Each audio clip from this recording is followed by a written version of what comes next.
Chers frères et sœurs, me voici encore une fois. Je reviens pour éclairer, mettre le point sur les i, toujours dans les cadres de défendre notre pays, l'organisation et la défense de notre pays. Il y a beaucoup d'abus. Est-ce par ignorance? Est-ce par le refus de ne pas suivre les conseils? Je ne sais pas. Nous allons faire les analyses ensemble. Je vais éclairer les lanternes. Dans mon pays, la présidence de la République est une institution. Et il est secondé par le pouvoir judiciaire, le pouvoir législatif, le pouvoir exécutif.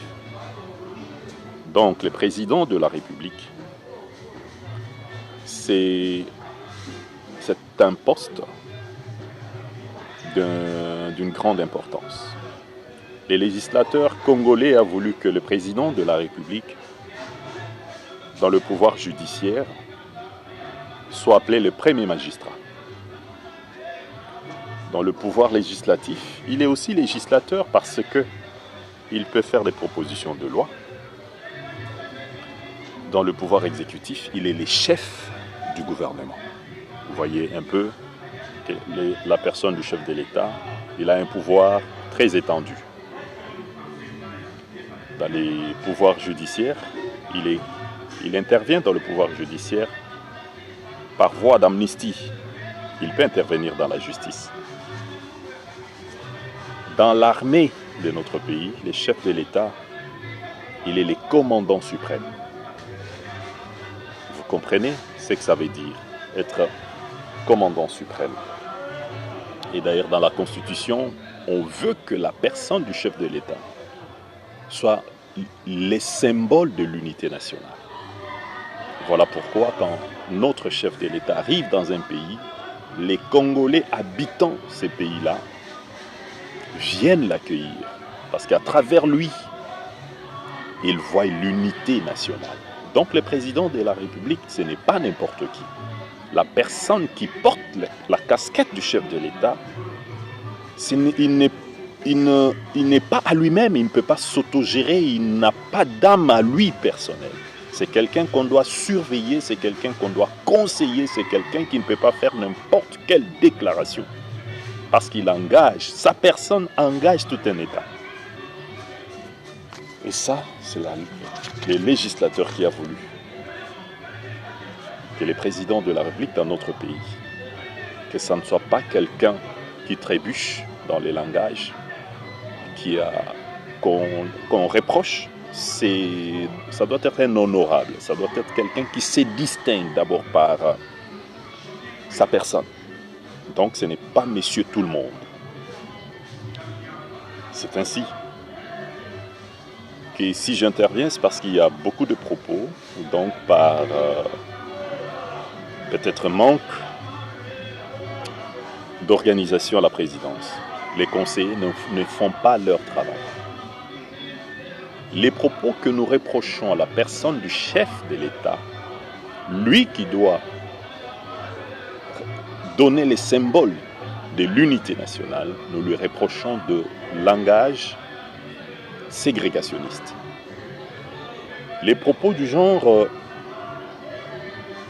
la province du Kasaï est détruite par les non-Kasaïens, de la bouche d'un chef de l'État, qui est l'image de l'unité nationale, c'est une aberration grave qui doit être corrigée.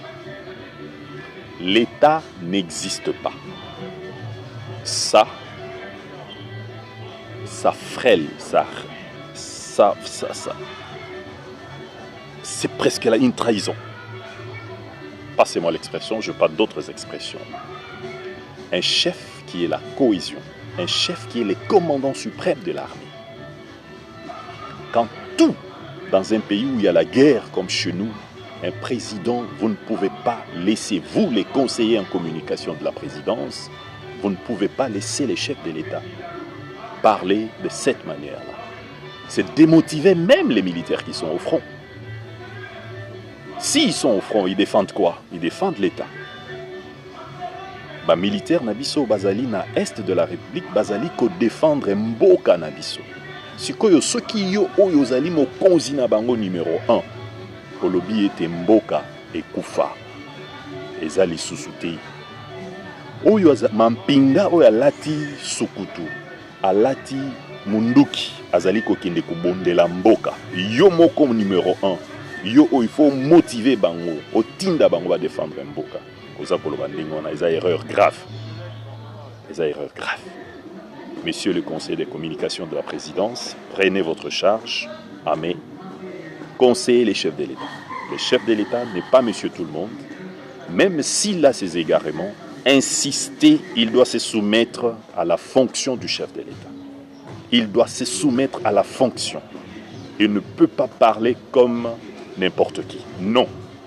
Même dans nos traditions, un chef coutumier ne s'appartient plus à lui-même. Il n'a plus de propositions à lui-même. Et surtout s'il est la place publique. Ces erreurs vont nous conduire à un état très très très fragilisé. Machi Amoumenou, les gens en ont beaucoup développé dans les réseaux sociaux, dans les télévisions et autres. Mais moi, il y a quelque chose que je voudrais ajouter dans l'expression, dans les discours du chef de l'État. C'est Kuchinu Kwikalawenu.